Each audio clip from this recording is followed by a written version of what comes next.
Yo, what's happening, everybody? Today is January the 18th of 2015. It's a Sunday. It's time for me to shave. It's a little early in the day, but that's because I've got a couple things on the old agenda. Let's get to it. Soap today, actually.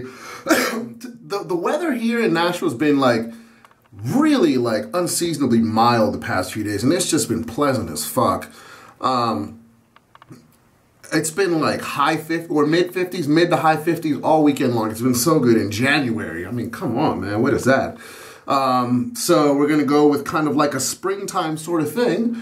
We're going to go with old school Barrister and Man Sarian, which, there we go. And this is, this is a nice little springtime number. I think this one is not ever coming back. That sucks for you guys that weren't able to get in on it because it's really nice stuff. So yeah, that's going to be the soap. Today's brush is going to be one that I don't really reach for nearly often enough. And it's going to be Chubby 3 in Best. Huge brush, good brush. I love this thing. I don't, like I said, I don't really reach for it nearly often enough. But when I do, I don't normally use this brush, but when I do, it's a nice one. So yeah, getting all this water out of this thing, because there's probably a good, I don't know, man, like 5 ounces of water in this thing. This thing holds water like ridiculous.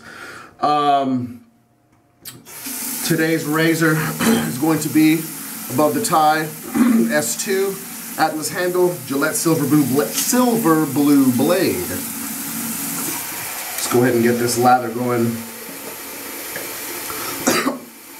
So today's the 18th. It's fight night.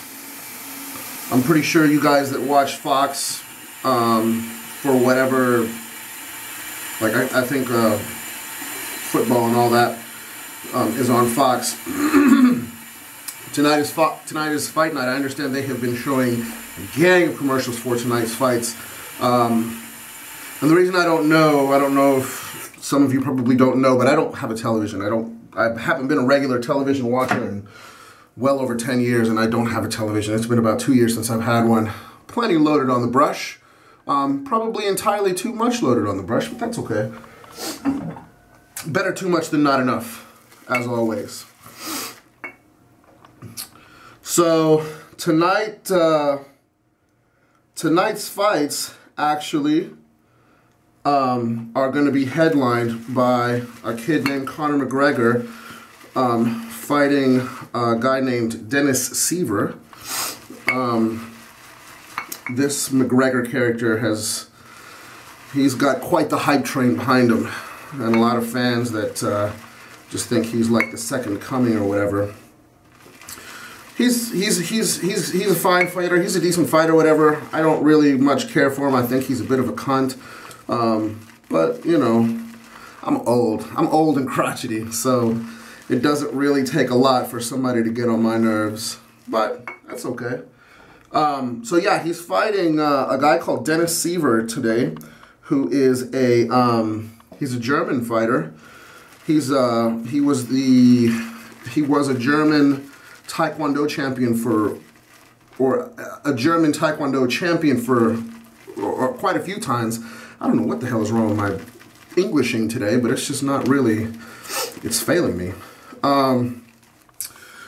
Lather's been whipped up in this stuff. Man, Barrister and mannuary. I really want to make every month Barrister and mannuary. These are easily the best soaps for me. I mean, there's just nothing tops them. Not for like the overall package, So yeah, Dennis Seaver, he's a German Taekwondo champion a few times from fuck, that was the scuttle. And the handle just broke. That really sucks. Yeah, so he's a German Taekwondo champion.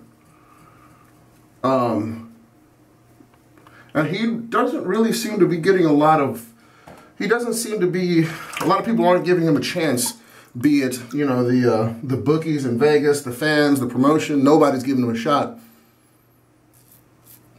So we'll see.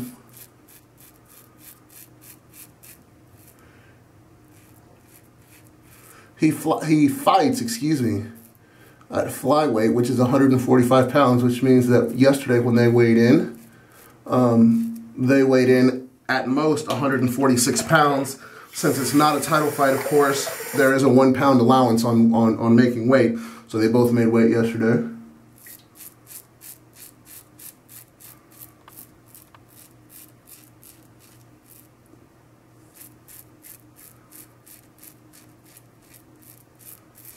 This S2 is incredible, by the way. If you don't have one, I think you should remedy that.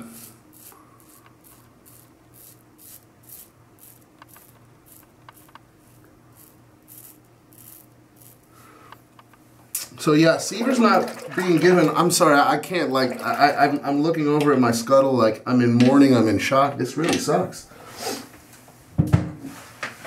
The handle is completely gone. Look at that. That's where it was. Now it's not there anymore. So I guess I'll have to hold it by the spout. So yeah, he's not being given much of a chance at all, which is silly. He's a good fighter, if limited. Conor McGregor, I suppose, is a more well-rounded fighter.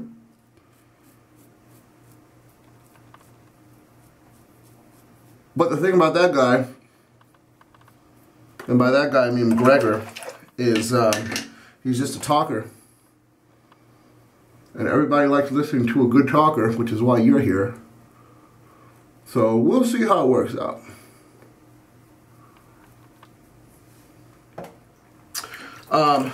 He's been promised a title shot.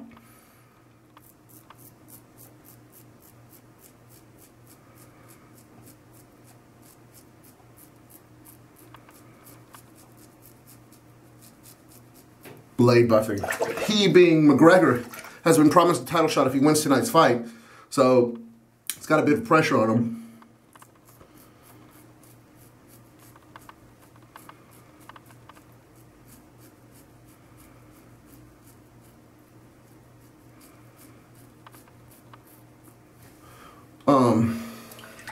This is an excellent blade buffing razor, by the way.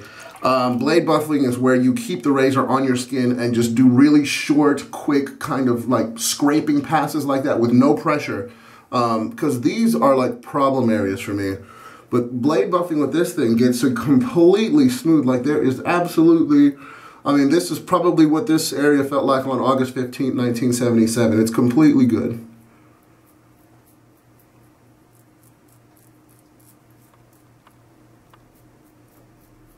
This razor is like a marvel of engineering, you guys, seriously.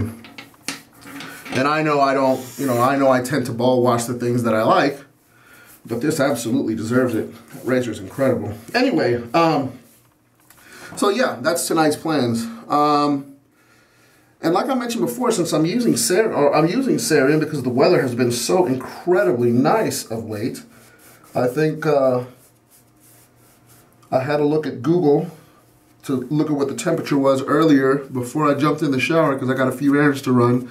I think the temperature that was like 57 degrees. So that's roof down weather. Every time I've had to jump in my car this weekend, I've put the roof down. Because not only has it been unseasonably mild, but the sun has been out, and the wind really hasn't been too terribly bad either. So it's just, man, it is so comfortable outside.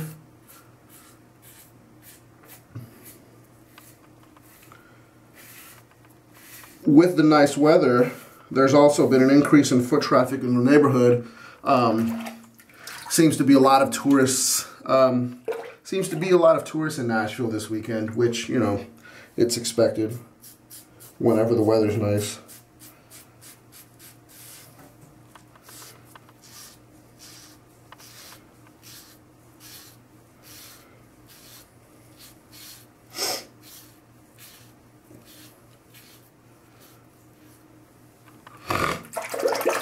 These Barrister and Man tallow soaps are just incredible.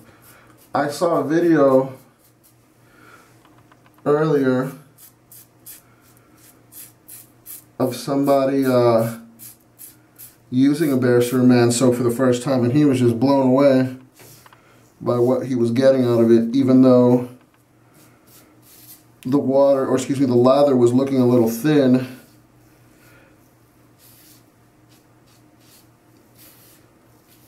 And that's because the loading was a little weird on what he did. But yeah, this stuff is incredible. And this scent, if I'm not mistaken, I think this is the one that's the floral one. There's Sarian, and there's Sarian, and there's another one of the seasonals, and I don't remember what the name was. It escapes me right now. Ferox is what it's called. They're both really nice. They're both super nice. They're both very like springtimey. One of them is more of a grapefruit sort of thing, and the other one is more floral. This is the more floral one, to my nose at least.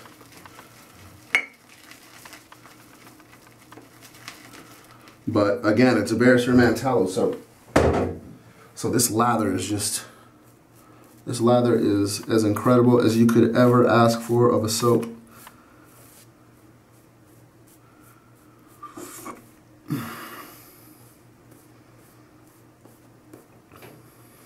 So yeah,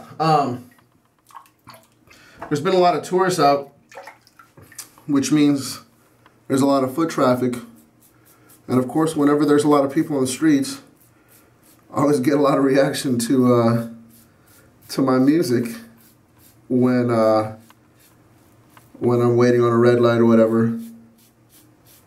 Especially when, you know, they come to my city and they're expecting to hear country music everywhere, and they don't, for my car at least. So it's always funny to see people's reactions. And sometimes it's very annoying to see people's reactions. But whatever. It's always, the novelty hasn't worn off yet the first few times.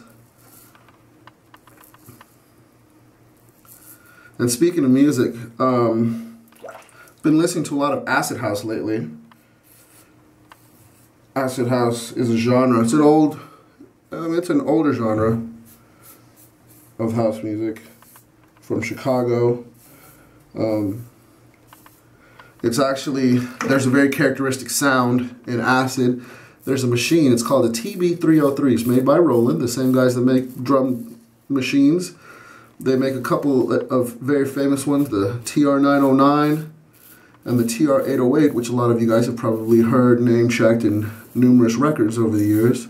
But the 303 is not a drum machine. It's called a bass computer, I think is what it was called.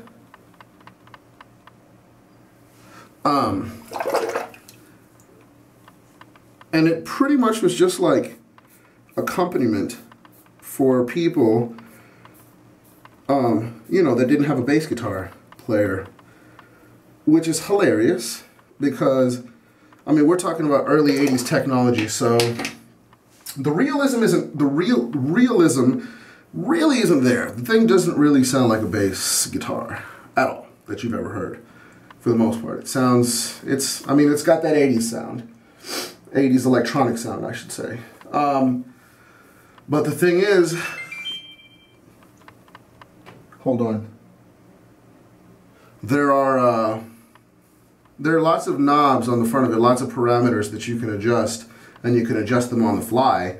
And you can take what's essentially a bass guitar substitute and turn it into this very high frequency, it sounds like liquidy almost.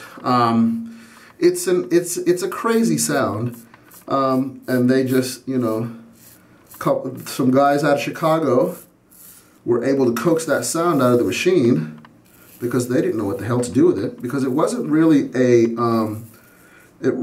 commercial success because the market that it was aimed at really didn't adopt it. Although there are some tunes, some pop records from back then that make use of a TB-303. And you know, they use it for what its intended purpose was. So it kind of sounds like a bass guitar-ish, which, yeah, it doesn't really sound like a bass guitar, but it sounds a lot more like a bass guitar than what the house, you know, the guys that wrote Acid House ended up doing with the thing. So yeah, you can adjust the parameters of the sound that you're getting and just get these ill high-pitched just squeaking. And I don't want to say, I shouldn't say squeaking. You just get these sounds, like I said, it just sounds very liquidy. You know, most of the music that I don't listen to doesn't have lyrics, so, you know, my attention is focused otherwise in the tune, and, you know, I pay attention to, like, the sounds and all that stuff. So it sounds very liquidy. I listen to music a lot different than, you know, than a lot of people, and that's okay, because this world would be boring if everybody was the same. Hold on a second. So, put some more water in this lather here. This brush has been confiscating a lot of the water rather than integrating it into the soap.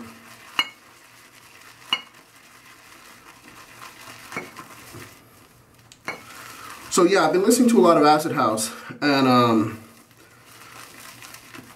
it's really groovy stuff, you know, or it can be groovy. A lot of it can be very grating and, I mean, almost threatening sounding, even though it's funny to think that a high-pitched sound could actually sound threatening and menacing. But, you know, just some of these guys, man, the things they're able to do with these machines and the sounds that they're able to coax out of these things, it's impressive, man. It's a lot more impressive than just putting a pen on a piece of paper and writing words. That's an editorial. And probably a controversial opinion, but everybody's got one.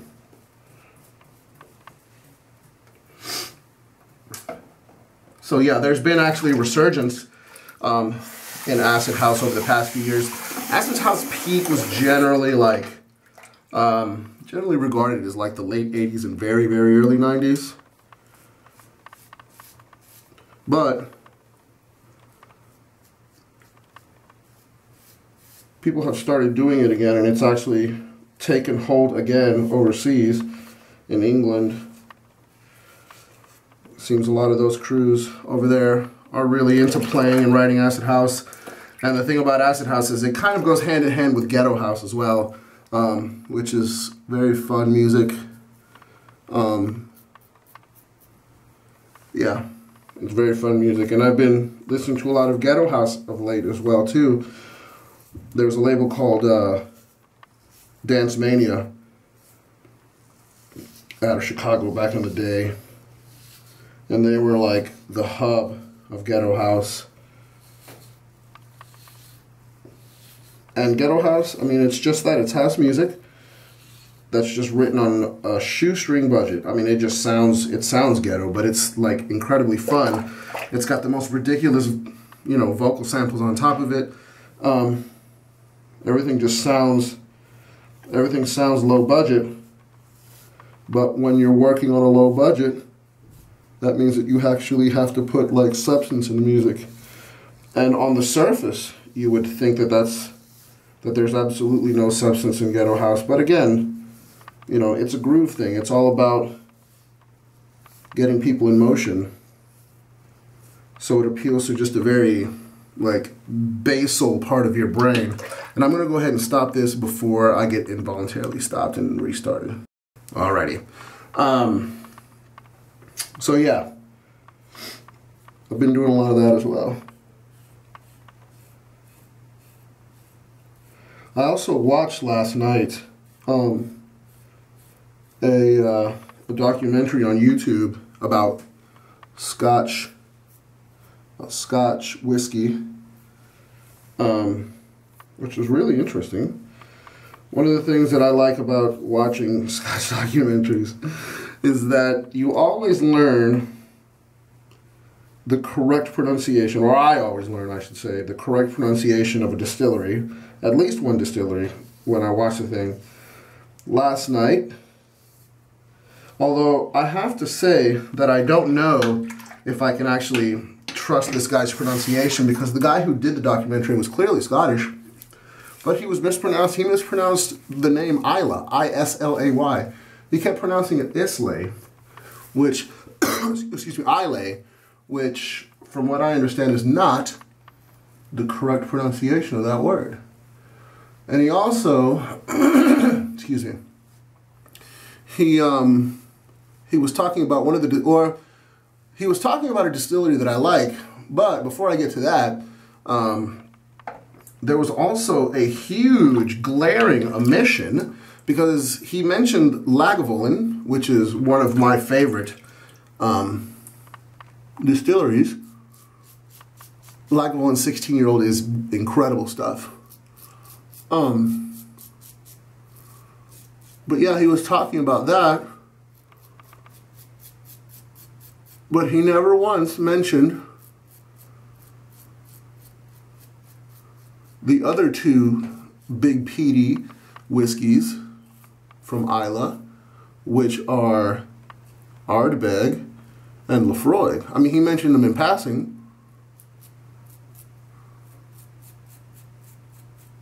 but he didn't go in depth about them, which is a little disappointing, because those are like my other favorites.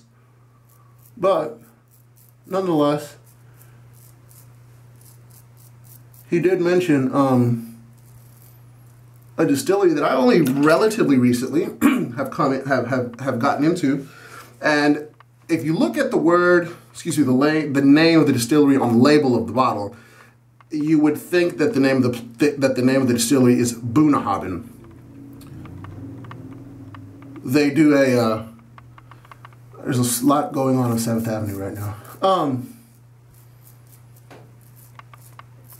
You would think it'd be pronounced Bunnahabhain, but it's not. He was pronouncing it Banarvin, which, I mean, I can see how that's the correct pronunciation, but again, since he was mispronouncing Isla, I kind of have to question it. But by the same token, like I said, those distilleries, those Scottish place names, they're something else.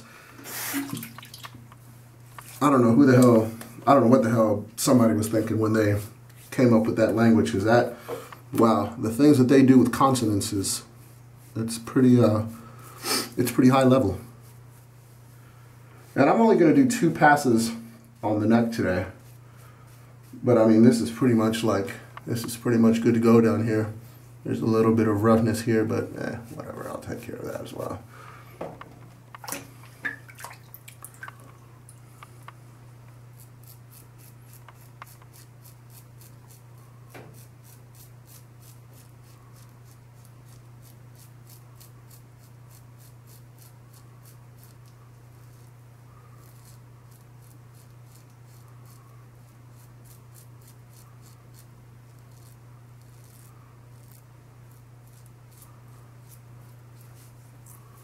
Perfect.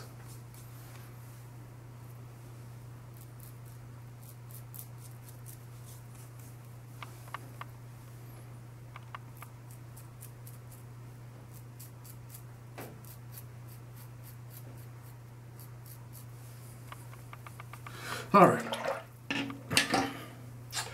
And I put a new blade in the feather today. I don't know how long that old blade lasted me, but it'd been a few months.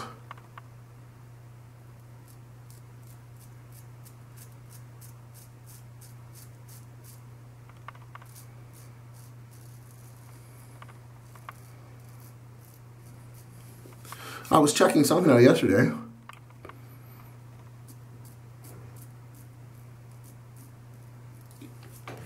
A guy, hang on a second.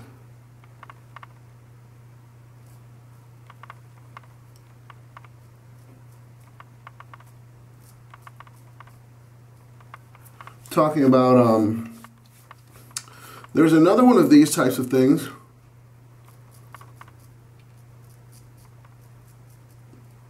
I don't know if it's the name of the company that makes it or if it's the name of the actual razor itself.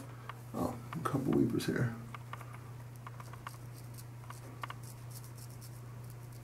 But it's Sam Seong. And that's Sam as in, like, you know, Samantha or Samuel. And the last name Seong is spelled S-E-O-N-G. And he used a thing.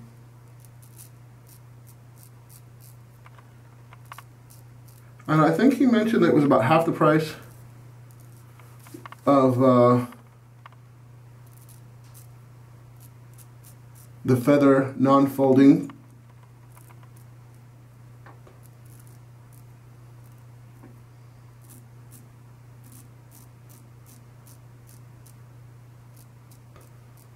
But he had the other one. This is the stainless SS, and I understand this one is made of stainless steel.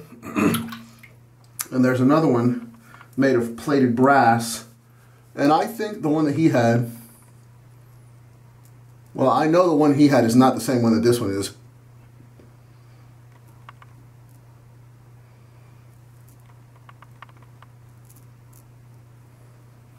And he said that it was pretty comparable. He said the angle was different. So that tells me that it seems like they're actually using their own design on the razor instead of just biting feathers, which is cool. I knew I was going to get this thing. I don't know where that bump sprouted from. But yeah, that seems like it's going to be pretty much it. But yeah, I think he said it would cost about 50 bucks or so. And he said that it's a good, you know, it's definitely worth the money. And he says he had no problem recommending it to anyone that's, you know, interested in that sort of razor. So let's go ahead and wash this up, get this cleaned up.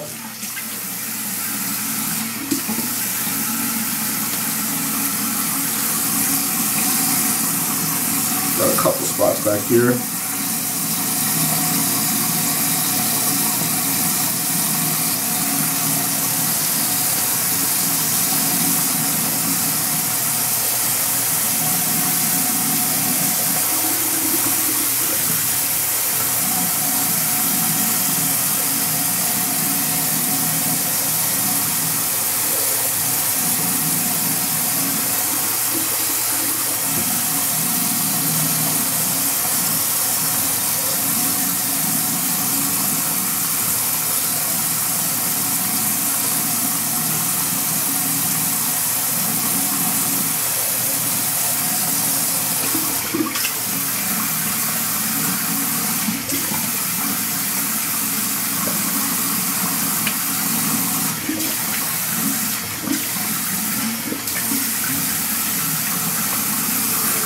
All right, man, I still have like a lot of slickness left on my hands after cleaning up. So let's see what we're gonna go with today. Excuse me. I definitely want something with alcohol. You know what? I've never used this one. A friend of mine gave this to me some time ago, so let's give it a shot today. Burberry. I think this is just the regular Burberry Red. A friend of mine gave it to me because he is pretty silly about all things Burberry. And he picked this up from TJ Maxx, but he bought aftershave instead of the eau de toilette, which is what he was after. So, thank you, Ryan.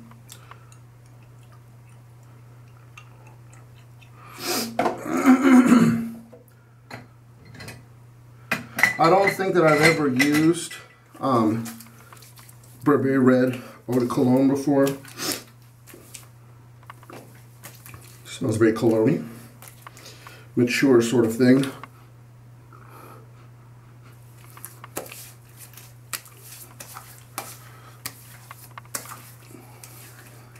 I guess I could have reached for that clubman back there, but that's okay. All right, I think that's going to be it, everybody.